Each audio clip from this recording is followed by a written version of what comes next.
आज अमित भाई की भी कई सारी जो रैलीज थी, जो प्लान्स थे, वो बेमौसम बारिश के चलते प्रभावित हुए। काफी बोर हो गए होंगे आप वेट करते करते कि हेलीकॉप्टर ही नहीं उड़ रहा, रैली ही नहीं हो पा रही। बोर क्या करना है भाई, ये तो बारिश आती है और कोई चारा भी तो नहीं होता है। लेकिन आपको लग रहा है ये कैंपेन पहले से ही बहुत छोटा था सर। एक तरफ दिवाली, भाई दूज, छठ पूजा, छोटा कैंपेन, उसमें जो पार्टीज कोशिश करती हैं कि गरमाए, पीक पे लेके जाएं, वो हो पाया नहीं हो पाया, प्रभावित हुआ? नहीं, सभी पार्टियों ने जब चुनाव की तिथियां तय हुई उसके पहले से ही इसको अंदाज लगा दिया था और बहुत लंबे समय से बिहार में बूथ स्तर से लेकर पटना तक पार्टियों ने अपना कैंपेन किया है। और मुझे लगता है कि अपनी अपनी बात पहुंचाने का एक सफल प्रयास सभी दल ने मिलजुल कर किया है और मतदान भी अच्छा होगा और हम लोगों के लिए परिणाम भी अच्छा आएगा। 2015 से आप बिहार के कैंपेन स्ट्रेटेजी को मास्टरमाइंड कर रहे हैं। जो पिछले 3 इलेक्शंस रहे उसमें और इसमें आप क्या फर्क देख रहे हैं? क्या खास है 2025 के चुनाव में? देखिए, एक प्रकार से बिहार देश के सबसे ज्यादा राजनीतिक रूप से सबसे जागरूक प्रदेशों में से एक है। ग्रामीण स्तर पर बिहार की जनता असली मुद्दों को भी जानती है, असली मुद्दों को पहचानती है और जो चुनाव में मुद्दों का एक प्रकार से बड़ा कोलाहल होता है, उसमें से मुद्दों को क्षीण करने में बिहार की जनता से बड़ा कोई जज मैंने नहीं देखा है। और इस बार भी 11 साल में डबल इंजन की सरकार, उसके पहले 9 साल नीतीश कुमार की सरकार, 20 साल में बिहार जो गड्ढे में था उसकी नींव विकास की डलने का, एक मजबूत नींव डालने का काम हो चुका है। मैं यहां पर गया जी में पितृ श्राद्ध करने आया था। पटने से गया जी जाने में लगभग मुझे 4.5 घंटा हुआ था। मैं अभी तो गया नहीं हूं, गया जी रोड से, परंतु किसी ने बताया कि अब 1.5 घंटे के अंदर गया जी पहुंच जाते हैं। यही स्थिति पूरे बिहार की है। गंगा जी पर 4 ब्रिज नए बन चुके हैं, 10 ब्रिज बन रहे हैं। कभी बिहार में कोई कल्पना नहीं कर सकता था कि गंगा जी पर इतने ब्रिज बन जाएंगे। आजादी के बाद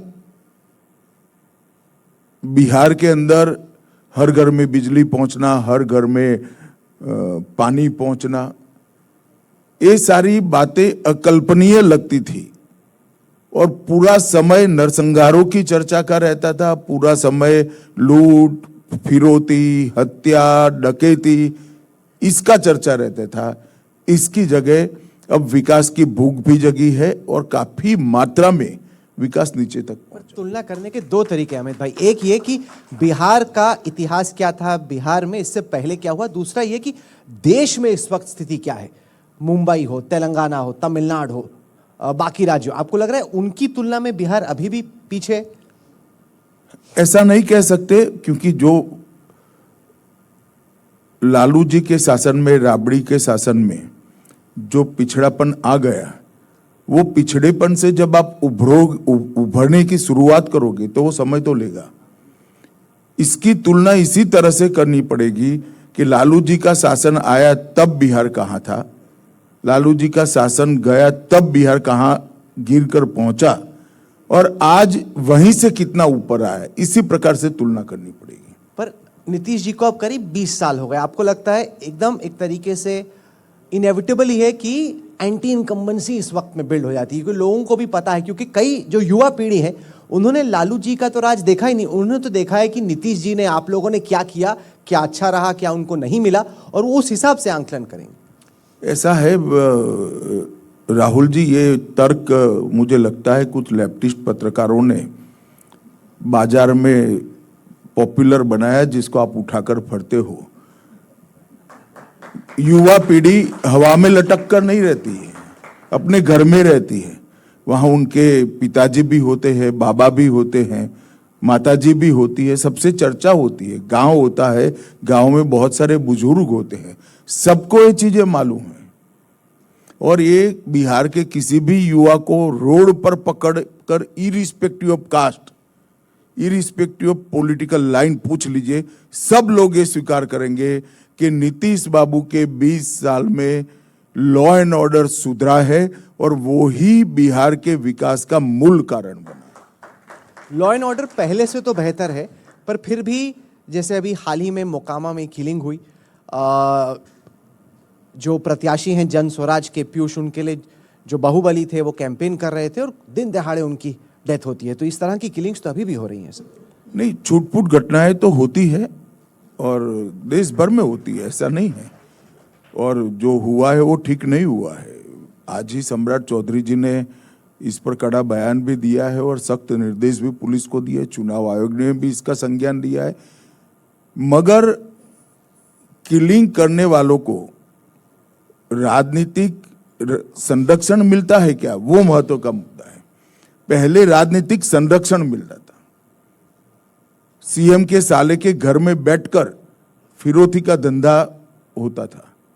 आज इस प्रकार का राजनीतिक संरक्षण कहीं पर नहीं है और इसी के कारण लॉ एंड ऑर्डर सुधरा। पर सर सवाल ये भी तो है कि आनंद सिंह जैसे जेडीयू की टिकट पे लड़ रहे हैं, murder, extortion, illegal possession of weapons, इस तरह के संगीन आरोप हैं।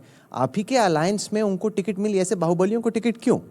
देखिए, वो जेडीयू का मामला है, अलायंस का टिकट कोई भारतीय जनता पार्टी तय नहीं करती है। मगर जिस प्रकार 15 साल तक यहाँ जंगल राज रहा, ढेर सारे सच्चे झूठे मुकदमे बहुत सारे लोगों पर हुए हैं। और आप सिर्फ एनडीए क्यों, सभी पार्टी का प्रत्याशियों का सूची उठाकर देख लीजिए, सबसे कम पुलिस रिकॉर्ड वाले प्रत्याशी एनडीए में। इस चुनाव में बड़ा मुद्दा बना नौकरियां। आरजेडी के तेजस्वी यादव कहते हैं कि हर फैमिली में एक सरकारी नौकरी देंगे। वो कैसे देंगे वो तो वही जाने, लेकिन उनका कम से कम ये वादा है। आपने इसका काउंटर किया कि हम 1 करोड़ नौकरियां लाएंगे, इसमें प्राइवेट और एक मिनट, आप थोड़ा आप गलत इंटरप्रिटेशन कर रहे हैं। उन्होंने नौकरी कहा है हर परिवार में, हमने रोजगार कहा है। तो ठीक है, आप ये बताएं कि 1 करोड़ रोजगार क्या वाकई में 5 साल में संभव है? क्योंकि मैं आंकड़ा निकाल रहा था कि पिछले 20 साल में कितने हुए, तो करीब 8 लाख सरकारी नौकरियां आई प्लस प्राइवेट एम्प्लॉयमेंट। 1 करोड़ रोजगार आप कैसे उत्पन्न करेंगे, क्या रोड मैप? आप सबसे पहले दिल्ली में जो लोग बैठते हैं वो लोग रोजगार और नौकरी के बीच में बहुत बड़ी गलतफहमी डेवलप करे हैं। रोजगार स्वरोजगार भी हो सकता है, कुटीर उद्योग भी हो सकता है, एमएसएमई भी हो सकता है। एमएसएमई में काम करने वाला मजदूर को भी रोजगार मिलता है। रोजगार के कई प्रकार के अलग अलग पद्धतियों से रोजगार का सृजन होता है। मानो गांव में एक छोटी सी डेयरी बनी तो वो डेयरी से 150 परिवारों को रोजगार मिलता है। रोजगार को नौकरी कहकर बहुत बड़ा कंफ्यूजन मत खड़ा करिए। जो तेजस्वी जी ने कहा है कि हर परिवार में हम एक नौकरी देंगे और वो भी सरकारी नौकरी देंगे, तो कुल 2 करोड़ 80 लाख परिवार है, 15 लाख के आसपास के पास नौकरी है। मैं 20 भी गिन लेता हूं तो 2 करोड़ 60 लाख नौकरी चाहिए। और 2 करोड़ 60 लाख नौकरी का बी और सी और डी ग्रेड का भी तनख्वाह गिनता हूं तो एवरेज 39,000 आता है। तो 12,85,000 करोड़ रुपया चाहिए, जो बिहार के बजट से 4 गुना है। तो अगर इतनी सारी नौकरी देते हैं तो बजट में और कुछ तो हो ही नहीं पाएगा। बिजली का बिल भरना, बाकी सारी चीजें, कोई रोड, रास्ता, लाइट, असेंबली चलाना, पुलिस थाना चलाना, मगर फिर भी 4 गुना बजट चाहिए। तो तेजस्वी जी ने जो वादा किया है, इसका जवाब आपको लालू जी और राहुल जी से मांगना चाहिए कि भाई 12,85,000 करोड़ रुपया आएगा कहां से? पर आपको लग रहा है कि वायदा तो वादा है, जिसके पास नौकरी नहीं है उसको लग रहा है तेजस्वी दे रहा है तो सब आपकी तरह नहीं सोचते, बिहार के वाले चतुर होते हैं। सर, आपके गठबंधन ने महिलाओं को 10,000 रुपए दिए, जिसके बाद ये सवाल खड़ा हुआ कि क्या एनडीए की सरकार एक तरीके से महिलाओं को 10,000 रुपए देके उनका वोट खरीदने की कोशिश कर रही है? देखिए, यहां पर भी आप फिर से एक बार भ्रांति फैला रहे हो। हमने 10,000 रुपया सीड मनी दिया है, वो पूंजी के आधार पर बैंक से उनको 2 लाख रुपये का मिलेगा और इसके आधार पर वो अपना रोजगार खड़ा कर देंगे। प्रधानमंत्री नरेंद्र मोदी जी ने लखपति दीदियों को करोड़ों की संख्या में बनाने का जो देश के सामने वादा किया है, इसकी परिपूर्ति के लिए ही ये योजना आई है। और एक राज्य लेवल का कोऑपरेटिव बनाया गया है और एक कोऑपरेटिव के माध्यम से ये जीविका दीदियों को रोजगार देने का एक कार्यक्रम है। बट इसके बाद आपने प्रॉमिस किया कि 50 रुपए मिल सकते हैं, 2 लाख रुपए भी, अगर वो कोई प्लान लेके आए जिससे कोई एम्प्लॉयमेंट क्रिएट हो, कोई स्टार्टअप टाइप का हो। लेकर आएगी तो नहीं, इनके ट्रेनिंग की भी व्यवस्था करी है और उनको छोटे छोटे प्रोजेक्ट रिपोर्ट बनाकर वो अपने 2 लाख की पूंजी से एक अच्छा स्वरोजगार जनरेट कर सके, इस प्रकार की पूरा मैकेनिज्म नीचे तक का हमने बनाया। पर इसमें सवाल ये उठता है कि फिर जो आपने मध्य प्रदेश में किया या हरियाणा में या महाराष्ट्र में, जिसमें आपने प्रॉमिस किया कि एक्स अमाउंट, अलग अलग स्टेट्स में अलग अलग अमाउंट था, वो आप डायरेक्ट ट्रांसफर करेंगे महिलाओं के अकाउंट में, वो आपने यहाँ पे क्यों नहीं किया? देखिए, बिहार की रिक्वायरमेंट है कि अगर पलायन कम करना है यहाँ से, तो यहीं पर स्वरोजगार उत्पन्न करना पड़ेगा। पलायन नारों से नहीं कम होगा। इसको गांव में छोटा सा रोजगार मिलेगा तो वो पलायन नहीं करेगा। आज 20-25 हजार रुपये के लिए बिहार का युवा मुंबई, गुजरात, हरियाणा, बेंगलुरु, तमिलनाडु, केरल तक जाता है। अगर उसको अपने गांव में ही 20-25 हजार रुपया छोटे से बिजनेस से मिल गया तो वो कभी गांव छोड़कर नहीं जाएगा, अपनी पत्नी के साथ, अपने बूढ़े माँ बाप के साथ यहीं रहेगा, और वही हमारा प्रयास है। पर दिल्ली के चुनाव में आपने प्रॉमिस किया था कि 2,500 रुपए मिलेंगे, वो बात तो हुई लेकिन पैसा नहीं आया। ऐसा है, मैं मेरे पार्लियामेंट्री बोर्ड में एक रिजोल्यूशन करता हूं कि भाई हमारी सारी नीतियों घड़ने का काम श्री राहुल कंवल जी को दे दीजिए। राहुल जी, ऐसा होता है कि आप आधे घंटे के इंटरव्यू में पूरे देश की अलग अलग राज्य की स्थिति के अनुसार भारतीय जनता पार्टी का पॉलिसी क्या है और वो क्यों बना, वो समझना चाहोगे तो नहीं समझ पाओगे। इसका बड़ा फीडबैक मैकेनिज्म होता है कि हर राज्य का क्या रिक्वायरमेंट है और रिक्वायरमेंट के हिसाब से राज्य के अनुकूल कौन सा योजना बनाना चाहिए। ऐसे वोट के लिए नहीं होता है जो आपके दिमाग में है। राज्य का उत्कर्ष विचार के सेंटर में होता है और वो हर राज्य की परिस्थिति के अनुकूल योजना बनानी पड़ती है। सर, बिहार में एनडीए का मैनिफेस्टो रिलीज हुआ, जो कुल मिला के रिलीज फंक्शन था करीब 30 सेकंड का था। वहां पे किसी ने कुछ कहा नहीं और सवाल ये उठा कि क्या इसलिए तो नहीं कि नीतीश जी की तबीयत ठीक नहीं है, इसलिए ऐसा है, ये बहुत सुबह से चल चुका, अब कोई टीआरपी से मिलेगी नहीं आपको।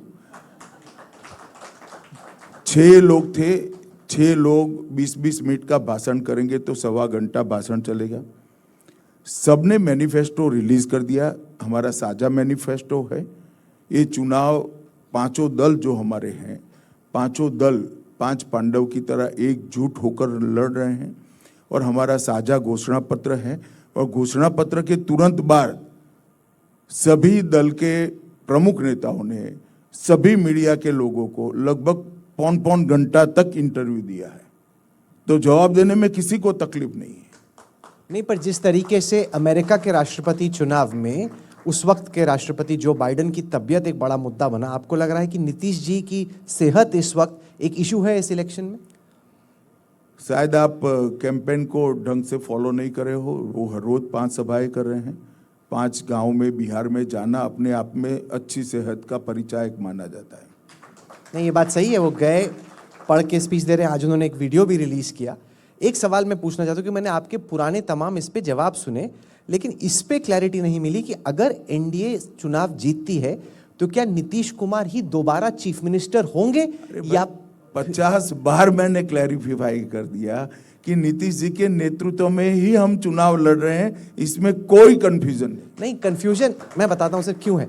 आप बोल रहे हैं कि नेतृत्व में चुनाव लड़ रहे हैं, जैसे तेजस्वी यादव को चीफ मिनिस्टर कैंडिडेट के तौर पे डिक्लेयर किया। सवाल सिंपल ये है कि कहीं एकनाथ शिंदे तो नहीं हो जाएगा नीतीश जी का।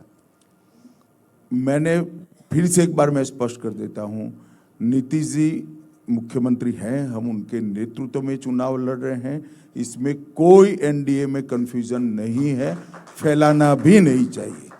जहां तक प्रत्याशी मुख्यमंत्री तय करने का एक संवैधानिक प्रक्रिया है, संवैधानिक प्रक्रिया के हिसाब से सारे एमएलए बैठकर इसको तय करते हैं, जो चुनाव के बाद हो सकता है। अगर आप हमारे सारे उम्मीदवारों को यहाँ से चुनाव आयोग बनकर निर्वाचित घोषित कर दो तो कल ही कर देते हैं। नहीं सर, वो तो बिहार की जनता को ही करना है। तो इसीलिए मैं कहता हूं कि चुनाव के बाद। सर, इस चुनाव में आपके पहले 2014 से पहले साथी रहे प्रशांत किशोर अपनी किस्मत आजमा रहे। जन स्वराज आंदोलन उन्होंने किया, 3 साल अलग अलग जगह पे जा रहे थे। उनके कैंपेन को, उनकी पार्टी के चांसेस पर आपका आंकलन क्या है? मैं इस तरह से क्यों वो हर एक व्यक्ति को अपनी पार्टी बनाने का अधिकार है, प्रचार का अधिकार है। प्रशांत किशोर जी अपना प्रचार बहुत अच्छे तरीके से कर रहे हैं। 1550 पार्टियां इस देश में है, अब 1551 है, तो हम तो लड़ते हैं जो हमारे सामने लड़ता है इसके सामने। नहीं, पर क्या आपको ये चिंता है कि जो भी वो वोट लेंगे, जितना भी लेंगे, हो सकता है कि वो एनडीए का वोट ज्यादा? देखो राहुल, हम 160 के आसपास सीटें जीतेंगे, बचा कूचा सब में बटेगा। 160। और आपको ये कॉन्फिडेंस है कि इस वक्त बीजेपी अपना बेस्ट एफर परफॉर्मेंस बीट कर पाएगी? अभी दूसरा चरण, थोड़ा प्रचार वहां पर पिकअप नहीं हुआ है। बीजेपी की सीट बाय सीट आकलन करना अभी दूसरे चरण का बहुत कठिन है, परंतु जो ओवरऑल मैक्रो पॉलिटिकल एटमॉस्फेयर बना है, एनडीए गठबंधन 160 के आसपास सीट जीत कर आएगा और जो बचा है वो सारा सब में बटेगा। तो आपको उनसे कोई खास चिंता नजर नहीं आ रही? मतलब कि ठीक है वो ट्राई करते मुझे किसी से चिंता नहीं है। ये ज्यादा 2020 की तुलना में ज्यादा आसान चुनाव है ज्यादा, क्योंकि उस टाइम पे कोविड था, लोग वापस आए थे बिहार। देखिए, हर इनकम्बेंसी का लेवल हाई है या लो है उससे? हर चुनाव का एक अपना डायनेमिक्स होता है और इसके हिसाब से चुनाव उस वक्त के राजनीतिक प्रवाह के हिसाब से चलते हैं। कोई चुनाव सरल नहीं होता है। जनता के सामने 5 साल जो सरकार चलाई, इसका हिसाब किताब रखना होता है और अगले 5 साल का प्लानिंग रखना होता है और जनता इसको स्वीकार करे ऐसी विश्वसनीय तरीके से रखना होता है। तो कोई चुनाव सरल नहीं होता है। जहाँ तक भारतीय जनता पार्टी का सवाल है, हमारे लिए चुनाव सिर्फ एमएलए एमपी जिताने के लिए नहीं होता है। हमारी आइडियोलॉजी को, देश की स्थिति के बारे में हमारी नीतियों को जनता के सामने पहुंचाने का एक बहुत बड़ा माध्यम होता है। यहीं से हमें अच्छे नेता भी मिलते हैं, अच्छे कार्यकर्ता भी मिलते हैं। तो हमारे दृष्टि से चुनाव लोक संग्रह का भी एक बड़ा कारण होता है, लोक संपर्क का भी एक बहुत बड़ा कारण होता है। तो हम हर चुनाव को गंभीरता से लेते हैं और अच्छे से लड़ते हैं। सर, पिछले 10 साल में बीजेपी 2015 में जितनी मजबूत थी, बिहार में उससे ज्यादा मजबूत हुई है। मेरे जहन में ये सवाल आता है कि आपने अकेले लड़ने का फैसला क्यों नहीं किया? क्योंकि 2015 में 53 सीटें आई आपकी। क्या आपको लग रहा है कि तब से अब ज्यादा मजबूत होगी? जेडीयू तब से कमजोर हो गई है, आरजेडी में उतना दम है नहीं, अकेले लड़ते तो क्या होता? देखिए, यूपी में 2017 में हमारी 325 सीटें आई थी, फिर भी हम 22 में अकेले नहीं लड़े, साथियों को लेकर लड़े। तो ये भारतीय जनता पार्टी की पॉलिसी होती है। हम कितने राजनीतिक रूप से ताकतवर हुए वो जरूरी नहीं है। हमारे जो सहयोगी है, इसके साथ रहकर किस तरह से जिस राज्य में चुनाव है इसका विकास करना और किस तरह से सम विकास के साथ सभी को प्रतिनिधित्व देना, ये भारतीय जनता पार्टी का पुराना पॉलिसी है। हम मोदी जी के नेतृत्व में अकेले 272 सीटें पाए थे। हमने सरकार एनडीए का बनाया था। 19 में भी एनडीए का सरकार बना, 24 में भी बना। एक जो सवाल उठता है बीजेपी के जब आप कार्यकर्ताओं से, स्थानीय नेताओं से बात करते हैं, वो ये कि बीजेपी में बिहार में कोई पैन बिहार नेता, आपने तमाम 4 आपने चीफ मिनिस्टर स्ट्राइक किए और डिप्यूटी चीफ मिनिस्टर स्ट्राइक किए अलग अलग टाइम पर, आपको लगता है कि ये एक कोई जो पैन बिहार नया अगली पीढ़ी का एक जनरेशनल शिफ्ट हो रहा है, नीतीश जी लालू जी के टाइम से एक जनरेशनल शिफ्ट हो रहा है बीजेपी का पैन बिहार नेता को? देखिए, बीजेपी नेता नहीं बना सकती, बीजेपी अपने कार्यकर्ताओं को तैयार कर सकती है।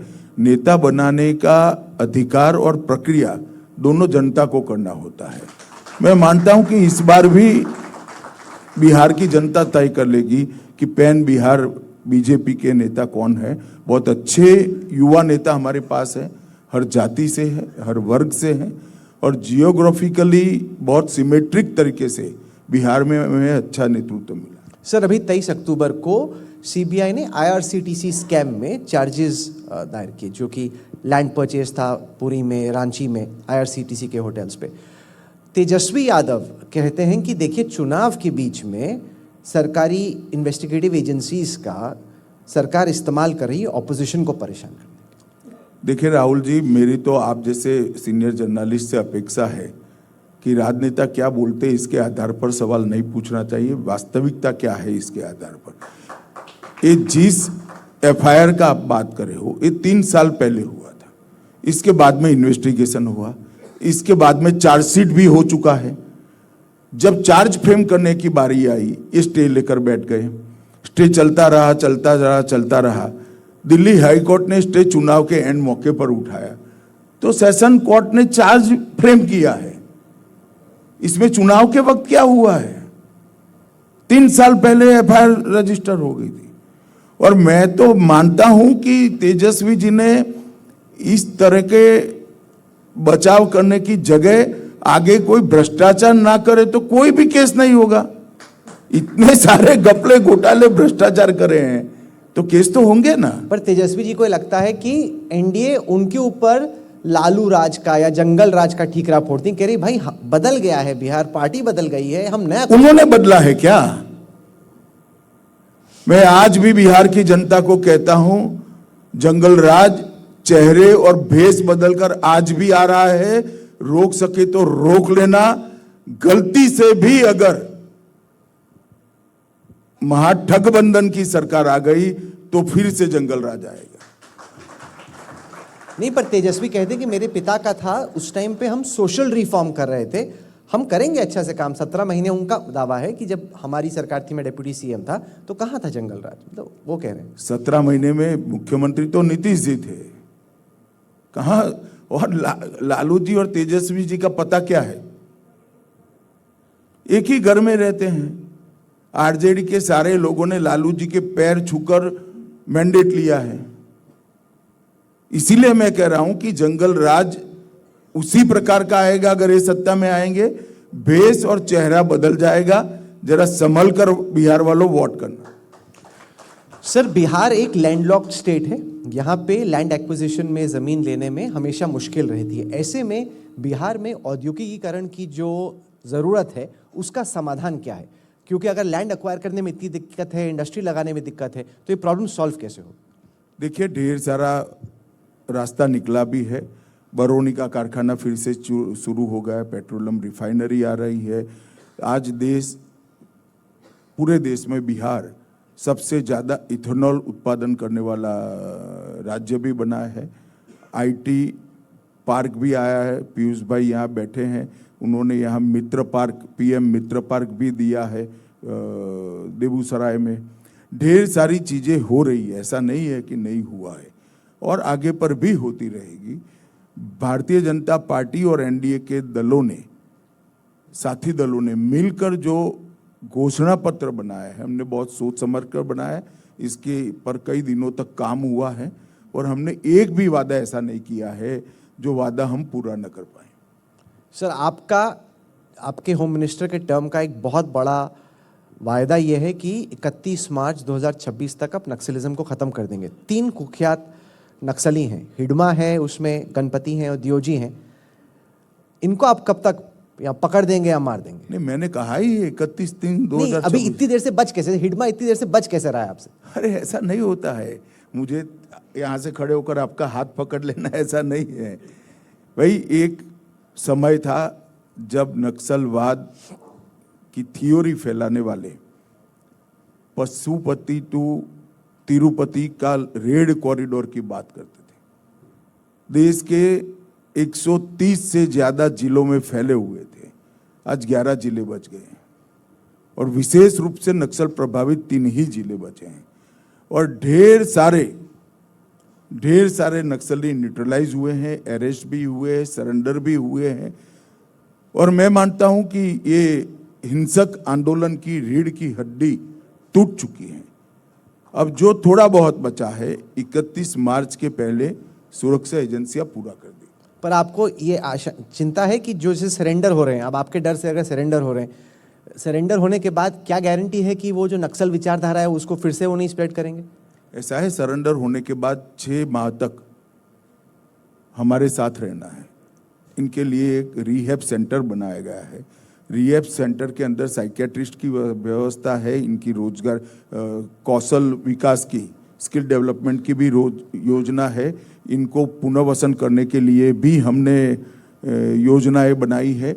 और जो दुर्दांत नक्सली है, जिन पर कम भरोसा किया जाता है सकते, उस पर नजर रखने की भी व्यवस्था है। और कुछ भी हुआ, इसके बाद में भी कुछ हो ही सकता है, मगर पुलिस कहीं गई नहीं है, पुलिस जस की तस वही है। अगर बाद में भी कोई कुछ करेगा तो पुलिस उसको मजबूत जवाब देगी, मगर 31 मार्च के बाद इस देश में नक्सलवाद कहीं नहीं। अगर हिडमा या गणपति कहीं देख रहे हैं एनडीटीवी को अपने फोन पे, तो गृह मंत्री के तौर पे क्या मैसेज है?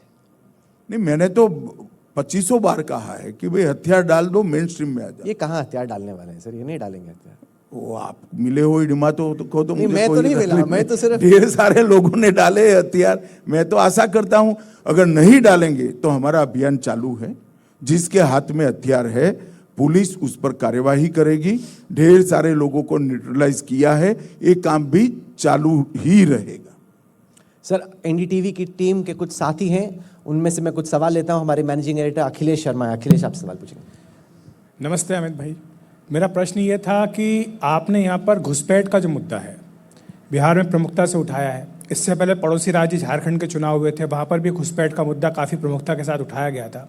कितना वास्तविक मुद्दा ये है? क्योंकि बिहार में हमने देखा कि जब एसआईआर हुआ तो उसके बाद जो आंकड़े आए हैं वो कम से कम इस बात की पुष्टि नहीं करते कि बहुत बड़े पैमाने पर यहाँ पर घुसपैठ हुई है। देखिए, 65 लाख मतदाता कम हुए, उसमें से कुछ को मृत्यु के कारण कम हुए, कुछ अन्य राज्यों में गए इसलिए, मगर 35 लाख मतदाता ऐसे हैं जो यहीं रहते थे और उनका नाम मतदाता सूची से कटा है और उन्होंने कोई आपत्ति नहीं जताई। अब हमारे लिए घुसपैठिया हटाओ ये कोई चुनावी मुद्दा नहीं है, देश की सुरक्षा का मुद्दा है। मैं आपके मंच के माध्यम से बिहार की जनता को पूछना चाहता हूं, क्या बिहार की मतदाता सूची में घुसपैठियों का नाम वोटर के नाते रहना चाहिए या नहीं रहना चाहिए? इसमें 2 दलों की राय स्पष्ट है। हमारे विरोध में जो ठगबंधन बना है वो कहता है कि मतदाता सूची में घुसपैठियों का नाम होना चाहिए, उनको मताधिकार मिलना चाहिए। और हम स्पष्ट रूप से मानते हैं देश भर की मतदाता सूची से चुन चुन कर घुसपैठियों को निकाल बाहर करना चाहिए, जो एसआईआर के माध्यम से चुनाव आयोग कर रहा है। हमारे विरोधी जो है, चाहे लालू जी की पार्टी हो चाहे कांग्रेस हो, वो एसआईआर का विरोध इसलिए कर रही है कि घुसपैठियों को उन्होंने अपनी वोट बैंक माना है। ये चुनाव जीतने का दृष्टि से घुसपैठियों पर स्टैंड तय करना ठीक नहीं है। हम मानते हैं कि हम पहले डिटेक्ट करेंगे, पहचानेंगे, डिलीट करेंगे, मतदाता सूची से निकालेंगे और फिर डिपोर्ट भी करेंगे। और ये प्रक्रिया इसलिए जरूरी है कि देश कोई धर्मशाला नहीं है। यहाँ मत देने का अधिकार, इस देश का शासन तय करने का अधिकार केवल और केवल उसको मिलेगा जो इस देश में जन्मा है और जो इस देश का नागरिक है। अगले साल बड़ा चुनाव पश्चिम बंगाल में, वहां की मुख्यमंत्री ममता बनर्जी कहती हैं कि एसआईआर हम यहां होने नहीं देंगे, जो आएगा उसके खिलाफ उनकी पार्टी कहती कार्रवाई। राहुल कहाँ जी रहे हो भाई? यहाँ पर भी बड़ा रैली निकाला था, घुसपैठिया बचाओ रैली निकाला था, क्या हुआ? एसआईआर हो गया। नहीं, पर राहुल गांधी ममता बनर्जी नहीं है सर, ये तो आपको भी मालूम है। नहीं ठीक है, देखो भाई, ये तो देश के सभी दल ने तय करना चाहिए कि संविधान के हिसाब से उनको चलना है या नहीं चलना है। चुनाव आयोग की जिम्मेदारी है फ्री एंड फेयर इलेक्शन कराने की। जब फ्री एंड फेयर इलेक्शन कराने की चुनाव आयोग की जिम्मेदारी है, तो संविधान ने एक आर्टिकल से उनको ताकत दी है कि मतदाता सूची में वही लोग होंगे जो भारत में जन्मे हैं, जो 18 साल से बड़ी आयु के हैं। अब जो भारत में नहीं जन्मे हैं या भारत के नागरिक नहीं है, उसको चुनाव आयोग निकालना चाहता है। इसका विरोध करना है नहीं करना, हर दल को तय करना है। जनता देख रही है, जनता निर्णय करेगी इसका। हमारे साथी हैं विकास भदौरिया, वो आपसे सवाल पूछेंगे। विकास जी अमित भाई, मेरा सवाल ये है कि बिहार में चुनाव उस वक्त हो रहे हैं जब काठमांडू नेपाल जला और जैन जी ने वहाँ पर एक आंदोलन किया सोशल मीडिया के प्रतिबंध को लेकर, और उसके बाद एक प्रयोग बिहार में भी करने की कोशिश की गई। विपक्ष के नेताओं ने अपने बयानों के जरिए जैन जी को भड़काने की कोशिश की। लद्दाख में उसका एक परिणाम भी सामने आया। आपको लगता है कि जैन जी को विपक्ष की तरफ से जो कोशिशें की गई भड़काने की, आंदोलन खड़ा करने की, तो यहाँ पर जैन जी उतनी ज़्यादा समझदार है जितनी पड़ोसी मुल्कों में नहीं है? देखिए, ये नेपाल नहीं है। भारत में लोकतंत्र की जड़ें बहुत मजबूत है और हमारा युवा भी देश के निर्माण में लगा है। मैं नहीं मानता इस प्रकार के कोई आंदोलन भारत में संभावना है। हमारी साथी हैं पद्मजा जोशी, वो आप सवाल करेंगी। अमित शाह जी, बिहार में खास तौर पर कई सारी लोकल पार्टियां हैं, छोटी छोटी पार्टीज़ हैं, और कुछ जो अपना पैर जमाने की कोशिश कर रही हैं। अब उनको ये डर है कि चुनाव नतीजे के बाद अगर एक साफ मैंडेट नहीं मिलता है तो कहीं उनके साथ जोड़ तोड़ की कोई कोशिश तो नहीं होगी। वो आपसे आश्वासन चाहते हैं। अभी से आश्वासन मैं दे ही देता हूँ, कोई साफ मैंडेट नहीं आने वाला, ऐसा नहीं है। 2/3 बहुमत से एनडीए की सरकार बनने का, तो वो चिंता तो वो करे ही नहीं, ज्यादा वोट प्राप्त करने की चिंता करें। सर, इस चुनाव में पलायन को एक बड़ा मुद्दा बनाने की कोशिश की गई। आपके हिसाब से पलायन के मुद्दे का लॉन्ग टर्म सोल्यूशन क्या है स्ट्रक्चरली इस प्रॉब्लम को, ताकि बिहारी जो लोग हैं युवा, वो मुंबई जाके, गुजरात जाके, दिल्ली जाके ना काम करना पड़े, उनको यहीं पे मिले, उसका स्ट्रक्चरल सोल्यूशन क्या है? मैंने जो पहले कहा वही है। स्वरोजगार खड़ा करना, छोटे छोटे उद्यमों का शुरुआत करना, इसके साथ बड़ी इंडस्ट्री को भी लगाना, स्किल डेवलपमेंट के माध्यम से बिहार के युवाओं को स्वरोजगार देकर, पूंजी देकर उनको अपने काम के अंदर जोड़ने का प्रयास करना चाहिए। इसके लिए हमारे पास बहुत बड़ा एक ब्लूप्रिंट भी है। मगर पहले बिहार की स्थिति ऐसी थी, 2015 में मैं कई गांवों में गया था, वहाँ पर कुछ दुकानों पर लिखा था कि मोबाइल चार्ज करने की दुकान। वो लोग छोटा सा एक जनरेटर सेट लगाते थे, क्या कहते हैं इसको, इन्वर्टर, या वो लगाते थे और मोबाइल चार्ज कर, पैसे से मोबाइल चार्ज कर, ये रोजगार था, क्योंकि घर में बिजली ही नहीं थी। आज कम से कम पूरे बिहार में मोबाइल चार्ज करने की दुकान कहीं पर नहीं है। हर घर में पानी भी है और हर घर में शौचालय भी है, हर घर में गैस भी। बिहार के लगभग 3.5 करोड़ मतदाताओं को हर महीना 5 किलो अनाज मुफ्त मिल रहा है। 1 करोड़ 30 लाख घरों में गैस का सिलेंडर गया है, 1 करोड़ 40 लाख घरों में शौचालय गया है और बिजली हर घर में पहुंची। 44 लाख घर हम दे चुके हैं और 50 लाख घर देने का 5 साल में हमने प्लानिंग किया है। 33 लाख घर भारत सरकार देने वाली है, बाकी के 17 लाख घर यहाँ की हमारी नई चुनी हुई एनडीए की सरकार देगी। तो एक नींव जो बनानी थी वो नींव बन चुकी है। अब उसका स्किल डेवलपमेंट के कार्यक्रम को अच्छे से इंप्लीमेंट कर स्वरोजगारी को बढ़ावा देने का काम करना। हमारी वरिष्ठ एंकर है सुचारिता कुकरेती, वो एक सवाल पूछेंगी। सुचारिता। गृहमंत्री जी, हर राजनीतिक दल अपने दम पर सरकार बनाने की सोच रखता है। बीजेपी बिहार में कब अपने दम पर सरकार बना लेगी? देखिए, हर दल अपने दम पर सरकार बनाने की सोच रखता है, वो आपकी बात ठीक नहीं है। हर दल अपने आप को एक्सपांड करने का प्रयास करता है और वो करना भी चाहिए, ये लोकतंत्र का मूल लक्षण है। परंतु जब राजनीतिक सिद्धांतों के मेल खाने के बाद जो गठबंधन होता है, सरकार तो गठबंधन की ही होती है। देश में आधा दर्जन सरकार है जहां पर पूर्ण बहुमत होने के बावजूद हमने साथियों को हमारे साथ रखा है। तो हर दल को एक्सपांड करना ही चाहिए, अपने आइडियोलॉजी की स्वीकृति का बेस भी ज्यादा बढ़ाना चाहिए। परंतु जब राजनीतिक दलों का मिलकर चुनाव के पहले गठबंधन होता है तो सरकार तो वो गठबंधन की ही होती है। सर, जिस तरीके से आपने नक्सलिज्म के खिलाफ लड़ाई लड़ी, क्या आपको लगता है कि ड्रग्स कार्टेल्स के खिलाफ भी उसी तर्ज पर, उसी अग्रेशन के साथ लड़ाई लड़ना संभव है? देखिए, नक्सलियों के खिलाफ भी लड़ाई बहुत लंबे समय से चल रही है।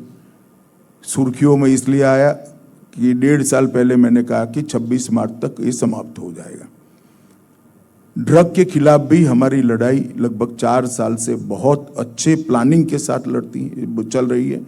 डिस्ट्रिक्ट लेवल तक, तहसील लेवल तक से लेकर भारत सरकार तक इसका एक पूरा तंत्र बनाया गया है और वो तंत्र बहुत अच्छे तरीके से सफल हुआ है। विगत 3 साल में हर बार ड्रग की मात्रा, पकड़ने की मात्रा और ड्रग के व्यापार करने वालों को अरेस्ट कहाँ करने का रिकॉर्ड हम ही हमारा रिकॉर्ड तोड़ रहे हैं। अब समय आ गया है कि ड्रग के व्यापार को पर शिकंजा कसने की जगह कार्टेल पर शिकंजा कसने का, जिससे ये नेटवर्क हमेशा के लिए ध्वस्त हो जाए। मुझे पूरा विश्वास है आने वाले 4 साल में भारत की सभी राज्य सरकारें और केंद्र सरकार मिलकर ड्रग के कार्टेल को, चाहे वो जिला स्तर का होगा, प्रदेश स्तर का होगा या राष्ट्रीय स्तर का होगा, उसको ध्वस्त करेगी। और तीनों प्रकार के एंट्री पॉइंट, एक तो दरिया से आता है, दूसरा पाकिस्तान के रास्ते से आता है, तीसरा ब्रह्मदेश म्यांमार के रास्ते से आता है। तीनों रास्तों पर रोकथाम करने के लिए हमने पुख्ता इंतजाम कर दिए। आप कह रहे हैं कि 2029 तक जैसे आप नक्सलिज्म को खत्म कर देंगे, कम से कम ड्रग्स की एंट्री को खत्म करने की आपकी कोशिश होगी? बहुत कोशिश नहीं, हम सफल भी होंगे और बहुत अच्छे प्लानिंग के साथ हमारे सुरक्षा बलों ने इसका आयोजन किया है। सर, आपकी सरकार का वादा था कि जो लोग फाइनेंशियल फ्रॉड करेंगे, वित्तीय घोटाले करेंगे, उनको आप अंतर्राष्ट्रीय जहां पर भी वो कहीं पे हो वहां से खींच के भारत लाएंगे। कोई आया तो है नहीं अब तक। जितने भी बड़े बड़े भगोड़े थे उनमें से कोई तो आप एक दो तो पकड़ के लाएं, किसी को दिखाएं। देखिए, ये आपको भी मालूम है, एक बहुत जटिल प्रक्रिया है। कई प्रकार की अंतर्राष्ट्रीय संधियां, अपने अपने देश के कानून, अपने अपने देश की अदालतें को पार कर कर ये प्रक्रिया पूरी हो सकती है। परंतु हमने देश के अंदर इसके लिए भारत नेट की स्थापना की है, सीबीआई के अंदर, जो देश भर में जितने भी भगोड़े हैं इनके खिलाफ ब्लू कॉर्नर नोटिस इश्यू करना, रेड कॉर्नर नोटिस इश्यू करना, उसके बाद इंटरपोल का उपयोग कर कर उनको पकड़ना, पकड़ने के बाद प्रत्यार्पण का एक पूरा प्रक्रिया करना। इसके लिए भारत सरकार ने सभी एजेंसियों का, कुछ दिन पहले ही मैं गया था, ये पूरी 2 दिन की वर्कशॉप कर कर उसका एक एसओपी हमने बना लिया है। 2 साल से प्रयास चल रहे हैं। लगभग अब तक 2 साल में 42 भगोड़ों को हम लाने में सफलता मिली है। कुछ लोगों का वहाँ की अदालत की प्रक्रिया में केस चल रहे हैं, मगर बहुत कम लोग ऐसे हैं जिन पर कोई कार्यवाही नहीं हो रही। कई लोग ऐसे हैं जो पकड़े गए हैं, वहाँ की अदालतों ने उनको संरक्षण दिया, जेल में ही है, परंतु अदालत में उनका केस चल रहा है प्रत्यार्पण के लिए। तो न्यायिक प्रक्रिया तो करनी पड़ेगी और न्यायिक प्रक्रिया कर कर वापिस भी आएंगे, मगर कोई ऐसा नहीं है जिसके पीछे एजेंसी न हो। पहले जो यूपीए की सरकार थी उसको एजेंसियों का डर ही नहीं था।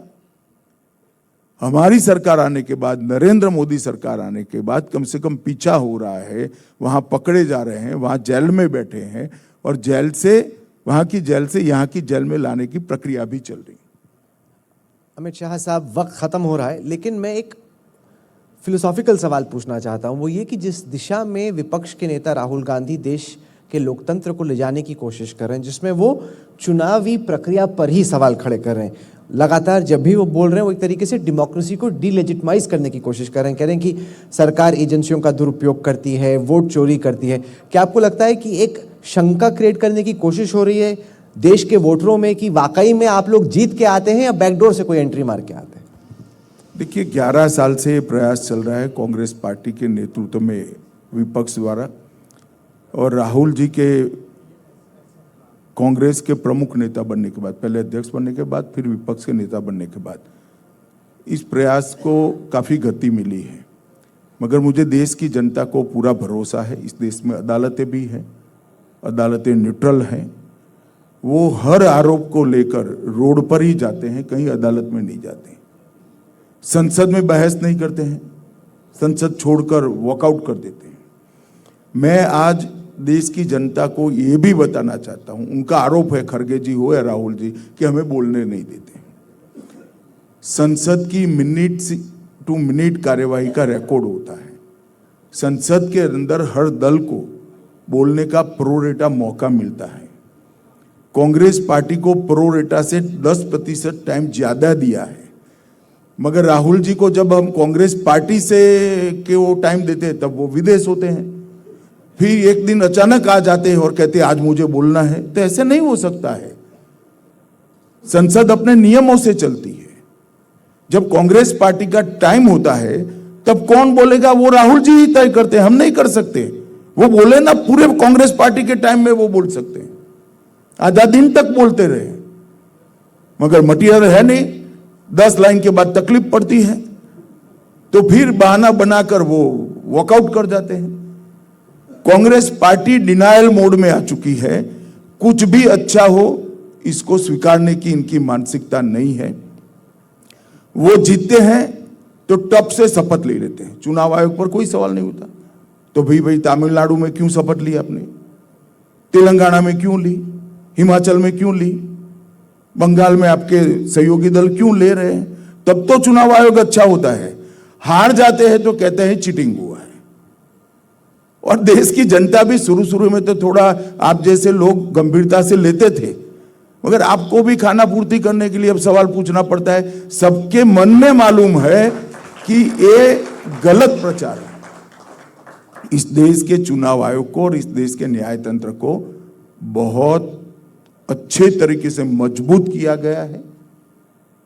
75 साल की हमारी मैच्योर डेमोक्रेसी के अंदर, और अब उसको कोई प्रभावित नहीं कर सकता। प्रभावित करने का एक प्रयास इंदिरा गांधी जी ने किया था जब आपातकाल डाला था, और उसके बाद सैन्य प्रक्रिया को बदलते हुए चुनाव आयोग ने अपने आप को मजबूत किया है, और अदालतों ने भी ढेर सारे ऐसे जजमेंट देकर ये पूरी प्रक्रिया को बहुत पारदर्शी बनाया।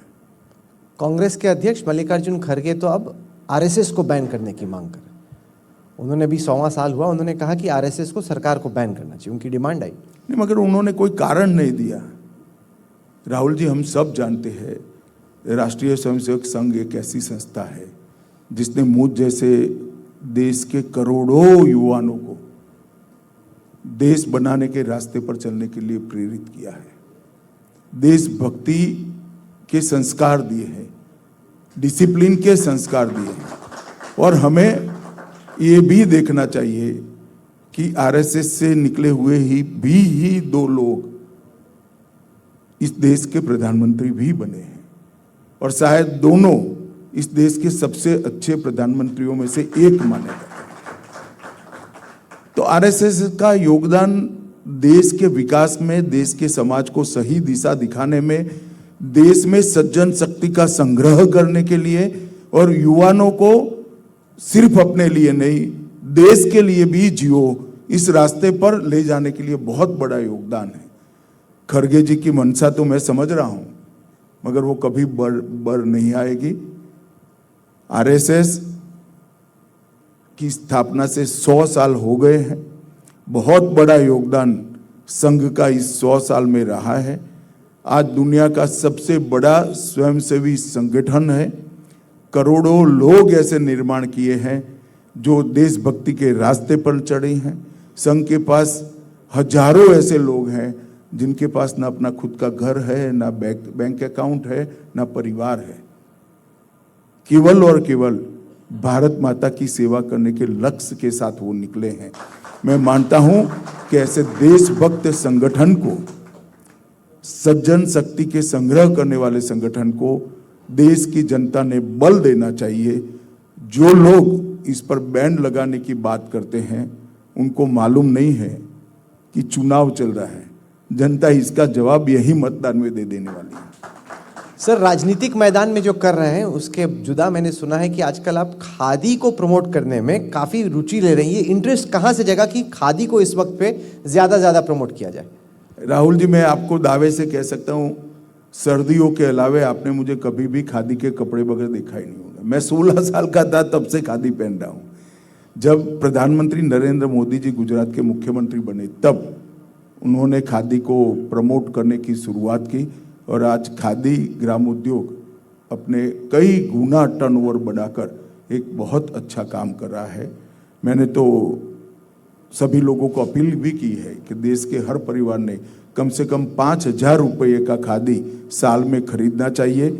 हमारे देश की रोजगारी का समस्या का समाधान भी इसमें है और आत्मनिर्भर भारत और स्वदेशी का बहुत बड़ा सफलता खादी अभियान से हो सकता है।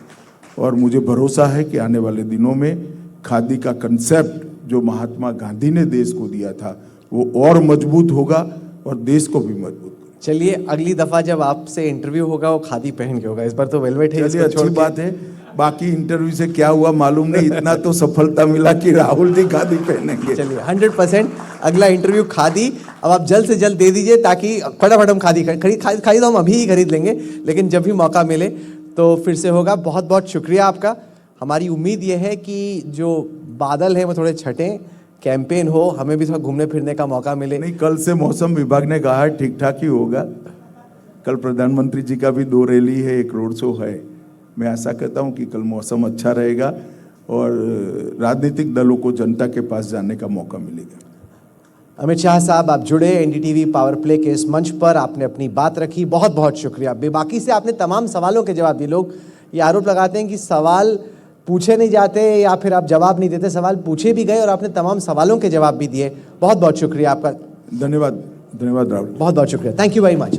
Ladies and gentleman, a warm round of applause for Home Minister Mr. Amit Shah. Thank you, sir.